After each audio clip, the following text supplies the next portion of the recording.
Matt, 3-0 in the end. Your verdict on the performance from Rovers today? Disappointing in different ways. First half, we couldn't quite cover the space in terms of the two shapes of the team, and they came out on top in relation to that. But we actually defended our defensive third, our box and our goal pretty well in the first half. As much as they had the pressure and the possession, Jed's not been overworked in relation to that. We changed shape at half time and we were a better functioning team in the second half. But then 3 moments, 2 of which we've been in possession of the ball in relation to the goals, and then one set piece just took its toll. And then obviously the quality of the opposition players really showed. Yeah, it was keen you wanted to chase the game, obviously, and offer a bit more from an attacking point of view, which you'd expect at home. How did you feel that affected you from an attacking point of view? Well, first off, we couldn't get up the pitch. In all honesty, they stretched it and then really grew it out on the outside as well. So we couldn't stop it at source in terms of the balls going across. And like I say, certainly in terms of their shape and their setup was stronger than ours in the first half. I wasn't relieved, but I was so pleased to get in at 0-0 at half time to allow us to change. And then it was more of a match-up game. And then you're looking for your players to come out on top in more individual moments than we did. The set piece is frustrating because we've got a couple of contacts on the long throw, and then obviously in terms of the corner, we've got there first and we can get there second, and it's a bit of a scramble. We have to be better in relation to that, but that's a part of their game. And then the next two obviously are when we've been in possession of the ball. I know the third was we're really chasing the game, but that was a little bit of a reflection of us today. As much as probably the space affected us out of possession in the first half, at any stage throughout the 90 plus minutes, bar probably when we're chasing the game 2-0 down, our ball use wasn't good enough today. Yeah, I mean, we talked a little bit before the game about your record against the top sides. Do you think you've played maybe the best team in the division today? I know the table doesn't say that at the moment. No, you have to give respect to the teams above them or level them with them in relation to the points, but certainly in terms of those individual aspects. I thought they manned the game today. They taught us a real lesson in terms of how to manage the game, how to manipulate certain situations.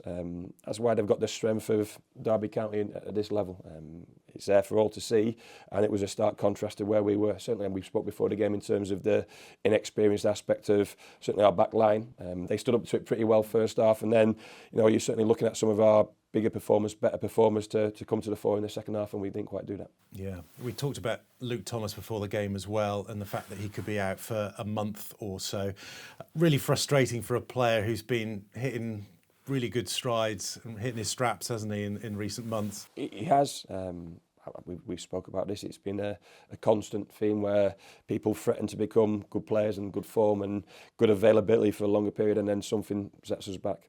So a real shame for Luke, but we don't think it's as bad as what it could be. It'll only be a number of weeks. He's had a secondary scan today, and that showed a good sort of result off the back of it, if that makes sense. So hopefully, we'll get this week out of the way with 3 games, then a bit of a break with the international fixture international call-ups, making sure that fixture's called off. Then he won't be too far away from it. So he just did it in training, did he? Yes, yeah. Didn't train on Tuesday. It is what it is.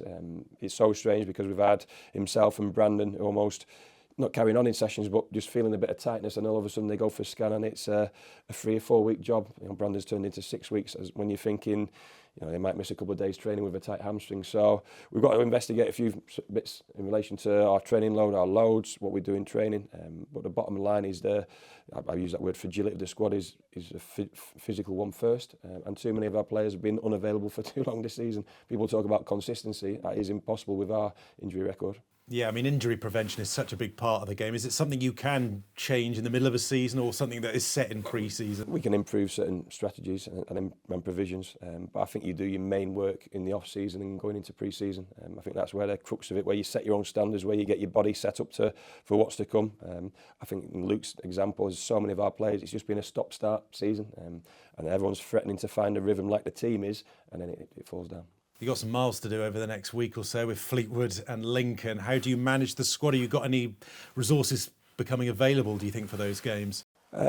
Possibly Grant Ward. He's the one closest to it, so he might well affect it from a bench capacity in the next couple of games. We've got to be careful with his minutes, but we look forward to welcoming him back. But every time he's on the pitch, there'll be a few nerves there because obviously we knew the severity of the previous injury. So he might well affect it. Brandon will come back to the squad on Thursday, so he might make the bench at the weekend. So players are coming back, but then we have to take into account the time they've missed and the training load they've missed as well. So we're looking forward to a stronger group. It was important Sam Finley got through the minutes he did today, Connor Taylor, even Luca Hull to a certain extent. So there's strength there, but it's got to show more in performances.